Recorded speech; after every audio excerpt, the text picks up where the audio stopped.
നമ്മളിന്ന് ഉണ്ടാക്കാൻ പോകുന്നത് കുറച്ച് വെള്ളയപ്പമാണ്. വെള്ളയപ്പം ഉണ്ടാക്കാനായിട്ട് നമ്മൾ ഒരു 2 നാഴി അരി വെള്ളത്തിലിട്ട് കുതിർത്ത് വെച്ചിരിക്കുകയാണ്. പച്ചരി എന്ന് വെച്ചാൽ ഇത് റേഷൻ്റെ പച്ചരിയാണിത്. അപ്പോൾ നമ്മളിത് വൃത്തിയായിട്ട് കഴുകിയിട്ടാണ് നമ്മൾ ഇത് കുതിർത്തിട്ടിരിക്കുന്നത്. പിന്നെ നമ്മൾ കപ്പി കാച്ചി ഒഴിക്കുന്നതിന് പകരമായിട്ട് നമ്മൾ കുറച്ച് ചോറാണ് എടുത്തിട്ടുള്ളത്. ചെറിയ ചൂടുള്ള ചോറാണിത്. അതിന് കൂടെ നമുക്ക് കുറച്ച് അപ്പക്കാരം കൂടി ഇട്ട് കൊടുക്കാം. ഇതെല്ലാം നമുക്കൊന്ന് അരച്ചെടുക്കാം. കുറേശ്ശെ അരിയിട്ട് അരച്ചെടുക്കാം. അരിയിട്ട് ഇനി അതിൻ്റെ കൂടെ കുറച്ച് തേങ്ങ ഇട്ട് കൊടുക്കാം. അപ്പം നമ്മളതിലേക്ക് കുറച്ച് വെള്ളം ഒഴിച്ച് കൊടുത്തിട്ടുണ്ട്. അതേ ഇത്ര വെള്ളം നമ്മൾ ഒഴിച്ചിട്ടുണ്ട്. ഇങ്ങനെ മുങ്ങി കിടക്കരുത്. ഈ വെള്ളത്തിനാണ് നമ്മൾ അരച്ചെടുക്കേണ്ടത്. ആദ്യത്തെ ട്രിപ്പ് അരച്ചെടുത്തിട്ടുണ്ട്. നമുക്ക് ഒഴിച്ച് കൊടുക്കാം. ഈ ഒരളവിൽ നമുക്ക് അരച്ചെടുക്കണം. നമ്മൾ ചോറിട്ട് കൊടുത്തിട്ടുണ്ട്. അതേ ഇത്തിരി വെള്ളം ഒഴിച്ച് കൊടുത്തിട്ട് ഒന്ന് അരച്ചെടുക്കാം. നമ്മൾ ചോറ് അരച്ചെടുത്തിട്ടുണ്ട്. ഒഴിച്ച് കൊടുക്കാം. നമുക്ക് ചോറ് അരയ്ക്കേണ്ടതെന്ന് വെച്ചിട്ടുണ്ടെങ്കിൽ നമ്മൾ കപ്പി കാച്ചി ഒഴിച്ചാൽ മതി. അത് നമ്മൾ മാവ് അരച്ചെടുക്കുന്ന അതിൽ നിന്ന് ഒരു ലേശം എടുത്ത് ഇത്തിരി വെള്ളം കൂട്ടി ഒന്ന് കാച്ചി അതിൽ തന്നെ ഒഴിച്ച് നന്നായിട്ടൊന്ന് മിക്സ് ചെയ്ത് വെച്ച് കഴിഞ്ഞാൽ നല്ല സോഫ്റ്റായിട്ടുള്ള വെള്ളയപ്പം റെഡിയായി കിട്ടും. ഇത് നമ്മളിന്ന് മിക്സ് ചെയ്ത് കൊടുത്തിട്ടുണ്ട്. ഇനി ഇത് ഉപ്പും പഞ്ചസാരയൊക്കെ ഞാൻ നാളെ തന്നെ ചേർക്കുന്നുള്ളൂ. നമുക്കിപ്പോൾ ഇതൊന്ന് വെക്കാം. നാളെ ഇപ്പം ഒരു ഏകദേശം രാത്രി 8 മണിയായിട്ടുണ്ട്. നാളെ കാലത്ത് ഒരു 8 മണിയൊക്കെ ആകുമ്പോഴേ നമ്മളിത് ഉണ്ടാക്കുകയുള്ളൂ. അപ്പോഴേക്കും ഒരു 10-12 മണിക്കൂറൊക്കെ ആവും. ഒരു 10 മണിക്കൂർ എന്തായാലും ഇരിക്കണം, എന്നാലേ ഇത് ശരിയായി കിട്ടുള്ളൂ. നമുക്ക് എടുത്ത് വയ്ക്കാം. അപ്പോൾ നമ്മൾ ഇന്നലെ അരച്ച് വെച്ച മാവ് റെഡി ആയിട്ടുണ്ട്. നമ്മൾ ഇഡ്ഡലിയുടെ മാവ് പോലെ അങ്ങനെ പുളിച്ച് പൊന്തിയൊന്നും വരില്ല.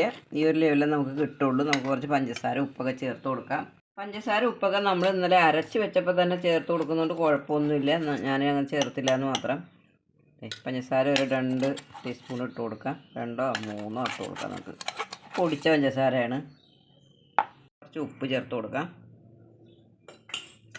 ഒന്ന് മിക്സ് ചെയ്ത് കൊടുക്കാം.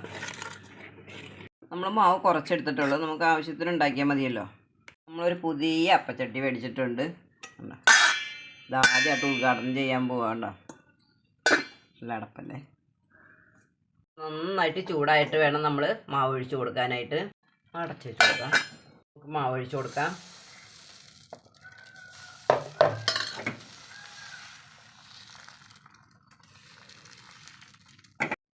നോക്കാം. സോഫ്റ്റായിട്ടുള്ള അപ്പമാണ്. നമുക്ക് അടുത്തത് ഒഴിച്ച് കൊടുക്കാം.